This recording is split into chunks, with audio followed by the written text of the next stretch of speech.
Welcome everybody for the press conference. And on my left-hand side, I have Malmö FF's Champions League coach, Mr. Åge Hareide, and you are welcome to ask questions.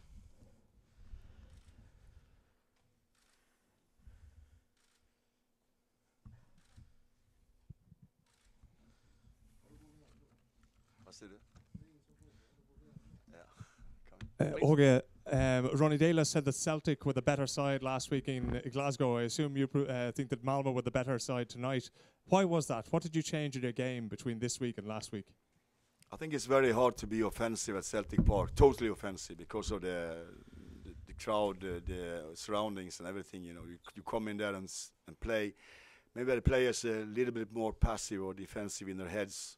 At home, we know, we've been sort of talking about this all the time. We know that we are offensive. We know we can do it, and that bring up the best in our players, and that's why I was confident before the game. But it's you can always wish something, but it's always important to get the first goal. You know, we needed only one goal, so then we could shock them a bit, and we worked hard on the set pieces, and we knew that it was possible to get the ball into the right gap, and we got it, and that's football.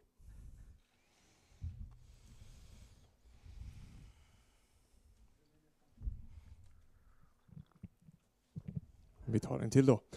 Were you surprised at how weak Celtic were this evening compared to last week? I don't know, say they were weak, you know. Maybe we made them weak. It's I think they wouldn't. I wanted to do more. Everybody wants to do more. Even you lose, you know. But it's football is a game between two teams, and we were very aggressive. We worked on that. We know that we're capable of pressuring people at home. Last season we had in the last two rounds in the qualifiers we had 5-0 at home, and we had I think we had 3-6 away. That shows the difference. And this year we had 2-0 away and 3-2 away, and we had 5-0 at home. So I think that's the confidence was placed there, you know, and that's why we believed in it. And it's very important to believe in football, because it's so easy to not to believe.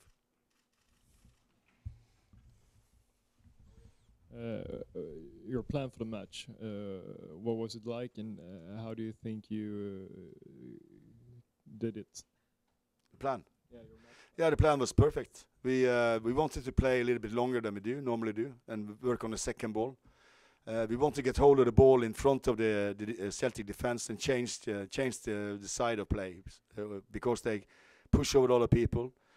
Try to get in behind them as much as possible. And Marcus Rosenberg and Nico did a fantastic good job on top.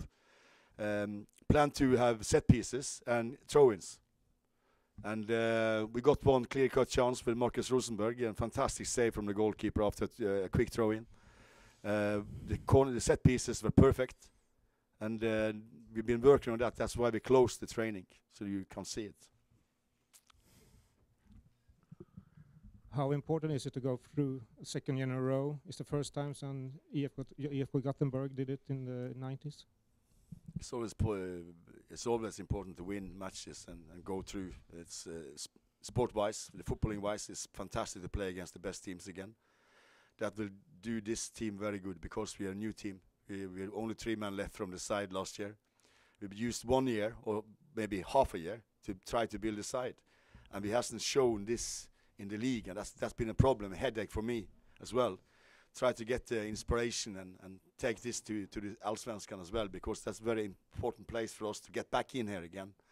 But what we can do is try to get into the third place, so we can go in and compete in Europe and get ranking points, and use the 2016 to be a building season.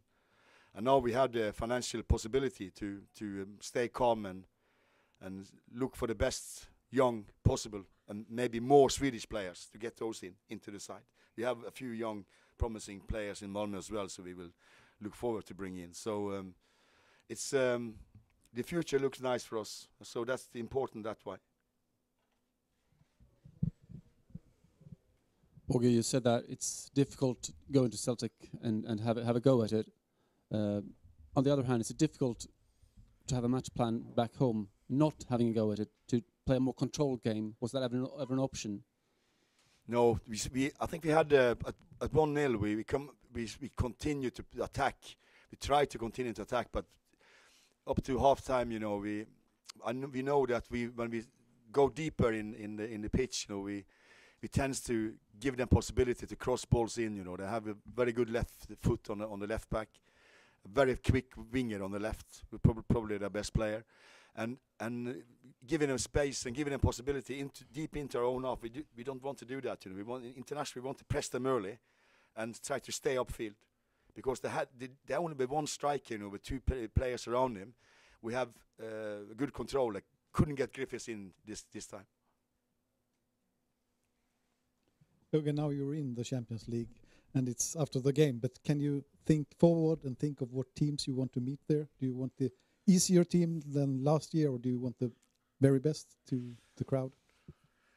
I think it doesn't really matter. We can have two strong teams, but I want a third team that is weak to get into EuroLeague. I think that the aim is to be number 3 and get into EuroLeague and continue in EuroLeague next year. That's my aim. And I say weak. Now I say weak. There's no weak teams, but there are teams we can beat, like Olympiacos. We beat them at home, and it's possible to take points from away. If you look at the first seeding pot, there is quite a big difference, because there's only one team from each nation. So there is, for example, Eindhoven. Is it possible to have a good chance against them? Yeah, I think it's possible to have a good chance. We played equal to Atletico Madrid last year. We did a fantastic job against them here, but we lost on quality, individual quality, and I think it's looking more at to continue to play European matches, because we need the best matches is the matches in the Champions League, and continue in the cup stage in EuroLeague. That's the best. That's in my head at the moment. So then we have to wait and see.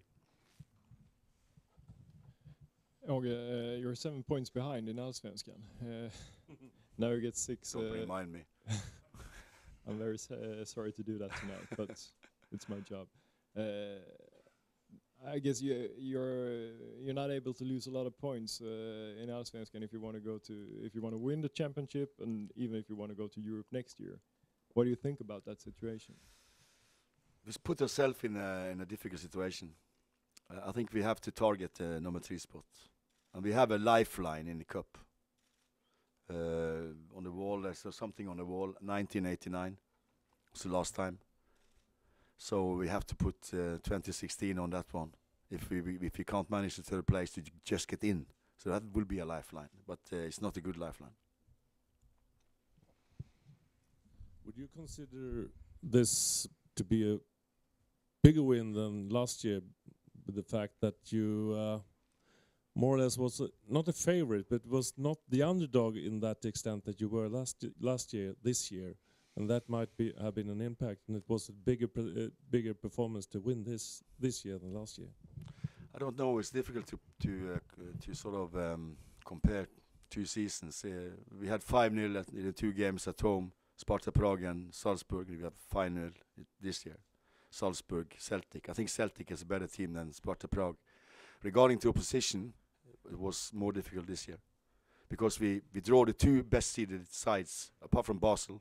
Celtic and Salzburg are highly ranked and difficult teams to meet in the Champions League qualifier. So I think the performances are equal, but it's maybe a bigger performance this year, because we have such a new team. We have very new players coming in this summer, with Kari Arnason, with Carvalho, with Rodic, Nikola Jurdic. Very many players came in, you know, and we have been unstable in the league, so we haven't got it all together, and hopefully we're getting better in the future.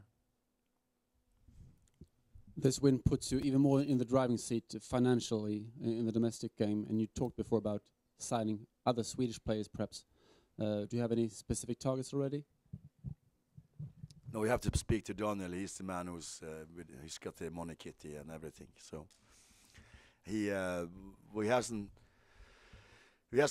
not discussed anything particularly yet. We will discuss and wait and see. We have a big squad at the moment. We have to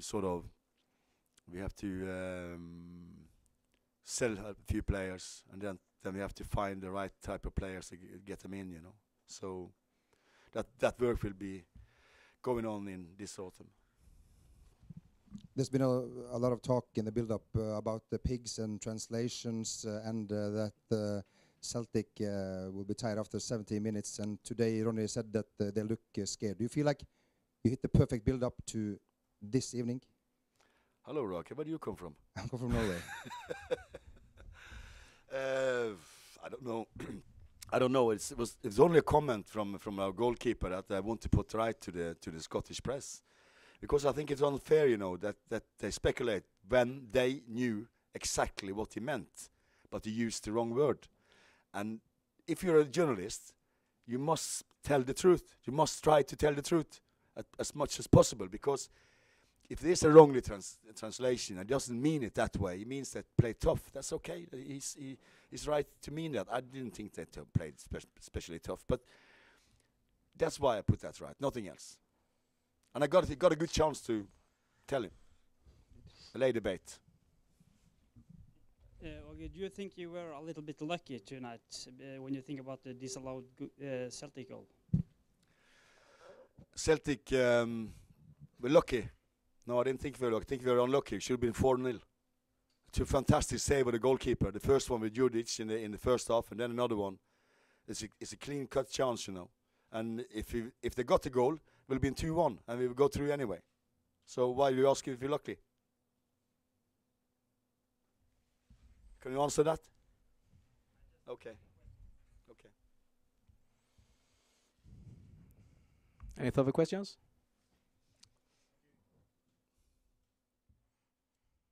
Okay, thank you very much.